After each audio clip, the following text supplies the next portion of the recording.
PM Modi आज एक बार फिर से देवभूमि उत्तराखंड के दौरे पर आ रहे हैं। बड़ी खबर आपको बता रहे हैं, आज ऋषिकेश में पीएम मोदी की मेगा रैली होने वाली है। पीएम मोदी यहां के आईडीपीएल हॉकी मैदान में चुनावी जनसभा को संबोधित करेंगे। इससे पहले पीएम मोदी ने 2 अप्रैल को कुमाऊं मंडल के रुद्रपुर में उत्तराखंड में चुनावी शंखनाद किया था। रुद्रपुर के बाद आज एक बार फिर से देवभूमि ऋषिकेश में जनसभा को करेंगे संबोधित। आज उत्तराखंड में पीएम की दूसरी जनसभा होने जा रही है। इस मेगा रैली के जरिए पीएम मोदी 1 से 3 शिकार करेंगे। कैसे, ये जानिए। ऋषिकेश की रैली के जरिए पीएम मोदी हरिद्वार, गढ़वाल और टिहरी गढ़वाल सीट को साधने की कोशिश करने वाले हैं। इस रैली में सीएम धामी उनके साथ मौजूद रहेंगे। जनसभा को लेकर सारी तैयारियां पूरी कर ली गई हैं। इससे पहले कल सीएम धामी ने पीएम मोदी के दौरे से पहले की तैयारियों का जायजा लिया था और अब सुरक्षा व्यवस्था जो पूरे इलाके की चाक चौबंद की गई है, किलेबंदी कर दी गई है पूरे ऋषिकेश इलाके की, क्योंकि आज प्रधानमंत्री नरेंद्र मोदी एक बार फिर से देवभूमि की तरफ कूच कर रहे हैं। इस पर हमारे सहयोगी और विस्तृत जानकारी देंगे, लेकिन आप समझ लीजिए कि आज पीएम मोदी की जो ये चुनावी जनसभा है, ये कई मायनों में अहम हो जाती है। न सिर्फ ऋषिकेश बल्कि हरिद्वार, जो कि उत्तराखंड की सबसे बड़ी आप कहिए जनसंख्या के लिहाज से लोकसभा सीट है, तो हरिद्वार, गढ़वाल और टिहरी गढ़वाल, इन तीनों ही जगहों को साधने की कोशिश आज पीएम मोदी की इस रैली से होने वाली है। तैयारियां पूरी कर ली गई हैं। एक जिले का प्रधानमंत्री नरेंद्र मोदी भी देखिए दौरा कर रहे हैं। इससे पहले भी पहुंच चुके हैं। ऋषिकेश से पहले रुद्रपुर में पीएम मोदी ने चुनावी जनसभा कर ली है, तो हुंकार कर चुके हैं, बिगुल बज चुका है चुनाव का। और आज दूसरी जनसभा, महाजनसभा आप कहिए, प्रधानमंत्री नरेंद्र मोदी की आज ऋषिकेश में होने वाली है। ऋषिकेश वासी ही नहीं, बल्कि ऋषिकेश से लगने वाली और जितनी भी लोकसभा सीटें हैं, लोकसभा क्षेत्र हैं, उन सबको साधने की आज प्रधानमंत्री नरेंद्र मोदी की कोशिश रहेगी।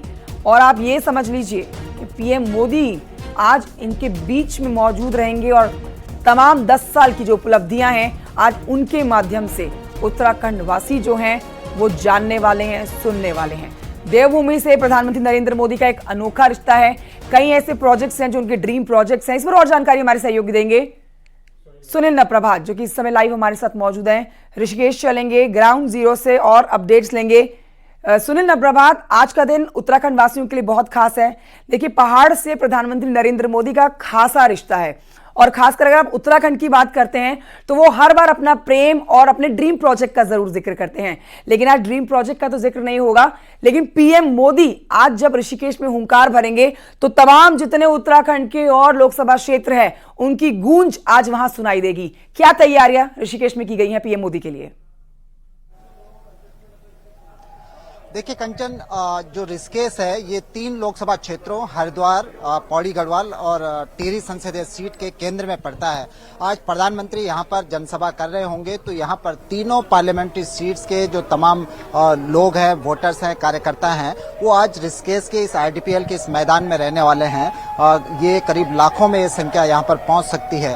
आप ये देख सकते हैं कि ये मंच है जहाँ पर प्रधानमंत्री होंगे। इस मंच में करीब 50 सीट लगाई गई हैं, जिसमें बूथ अध्यक्ष से लेकर बीजेपी के तमाम नेता, मुख्यमंत्री, प्रधानमंत्री यहां पर होंगे।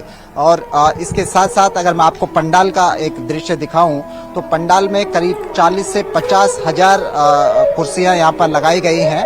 और बीजेपी का ये दावा है कि करीब 1 लाख से अधिक भीड़ जो है इस जनसभा में जुटने वाली है। यानी कि बीजेपी का पूरा फोकस है कि इस जनसभा को ऐतिहासिक बनाया जाए, ताकि एक मैसेज, एक संदेश लोगों के पास पहुंच सके, जो तीनों लोकसभा क्षेत्र यहां पर रहे हैं।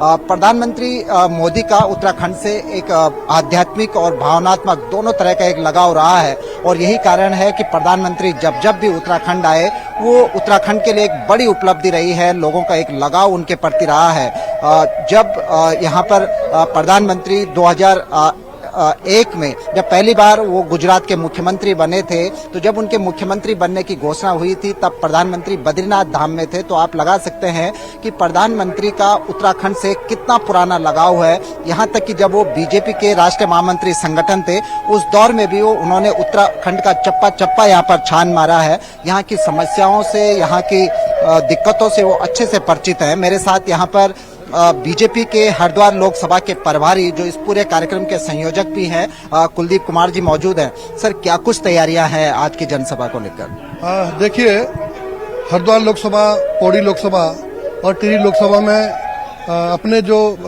कार्यकर्ता हैं और यहाँ के जो निवासी हैं उनमें बहुत ज्यादा उत्साह है आदरणीय मोदी जी को लेकर के। मोदी जी का प्रेम उत्तराखंड के प्रति पहले से रहा है और इस रैली की तैयारियों को लेकर के तैयारियां पूर्ण हो चुकी हैं। हर प्रकार की व्यवस्थाएं हमारे कार्यकर्ताओं में हमने बांट दी हैं। प्रशासन का पूरा सहयोग हमें मिल रहा है। मंच भी तैयार है, बैठने का पंडाल भी तैयार है। मोदी जी के आने का इंतजार है और लाखों की संख्या में लोग यहाँ पहुंच रहे हैं। कितनी भीड़ जुटने का अनुमान है? 1 लाख से अधिक लोग यहाँ रहेंगे और सभी जगहों से जो सूचनाएं हमें प्राप्त हो रही है कि बड़े उत्साह के साथ लोग यहाँ पर आ रहे हैं। तो कंचन, प्रधानमंत्री की इस जनसभा को सफल बनाने के लिए बीजेपी ने अपनी ओर से कोशिशें तो की है। जिस तरह से आपने भी देखा कि जो संयोजक है इस कार्यक्रम के कुलदीप कुमार, वो बता रहे थे कि 1 लाख के आसपास भीड़ इसमें जुटेगी, लेकिन लोगों का एक स्वतः स्फूर्त आकर्षण भी प्रधानमंत्री को लेकर है।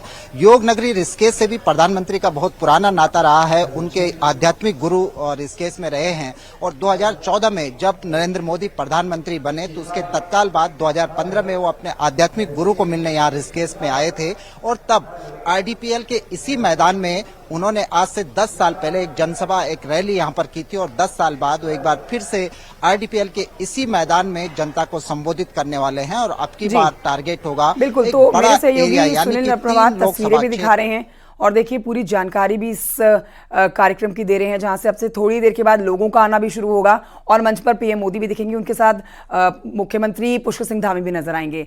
लेकिन सुनील प्रभात, ये तो मानने वाली बात है कि छोटे से छोटा कार्यकर्ता हो या फिर प्रदेश का बड़ा नेता हो, खुद मुख्यमंत्री हो और अब प्रधानमंत्री जब जनता के बीच में पहुंचेंगे तो उनको सुनने के लिए लाखों लोग पहुंचेंगे। अगर हम मुकाबले की बात करते हैं यहाँ पर, तो हम सीधे तौर पर देखें या फिर लोगों का रिएक्शन जो आप वहां से पहुंचाते हैं, उसमें मुकाबला एक तरफा ही कहा जाता है कि भाई बीजेपी ने अपने सारे मंजे हुए खिलाड़ी इस बार पहाड़ पर उतारे हैं और कांग्रेस ने इसमें कुछ नया एक्सपेरिमेंट करा है। अब ऐसे में प्रधानमंत्री नरेंद्र मोदी का वहां पहुंचना और जनता के बीच पहुंच के उपलब्धियां बताना या फिर हुंकार भरना, ये तो और भारी पड़ जाएगा कांग्रेस के लिए। देखिए, बिल्कुल। और जिस तरह से बीजेपी ये दावा करती है कि इस बार चूंकि लगातार 2014 के बाद जब नरेंद्र मोदी प्रधानमंत्री बने, उत्तराखंड से पांचों की पांचों सीटें बीजेपी के खाते में रही है और इस बार बीजेपी हैट्रिक लगाने का एक टारगेट बीजेपी ने बनाया हुआ है। बीजेपी के नेता ये दावा करते हैं कि हमारी लड़ाई जीतने की नहीं है, हमारी लड़ाई मार्जिन को दुगना करने की है। यानी कि अगर हम 2019 का लोकसभा चुनाव देखें तो बीजेपी ने बहुत सारी सीटें, अगर मैं टिहरी उधम सिंह नगर संसदीय सीट की बात करूं तो करीब 3.5 लाख के आसपास मतों के अंतर से नैनीताल लोकसभा सीट बीजेपी ने जीती थी 2019 में। ठीक इसी तरह से टिहरी संसदीय सीट रही और हरिद्वार में करीब 2.5 लाख मतों का अंतर रहा कांग्रेस और बीजेपी के बीच जब बीजेपी ने सीट जीती थी। तत्कालीन सांसद रमेश पोखरियाल निशंक तब बने थे। तो बीजेपी का एक टारगेट है कि इस बार हम पांचों की पांचों सीटें 5-5 लाख के मार्जिन के साथ सीटें जीतेंगे। दोनों ही बारी में बीजेपी ने 5 सीटों पर कब्जा किया है और इस बार भी 5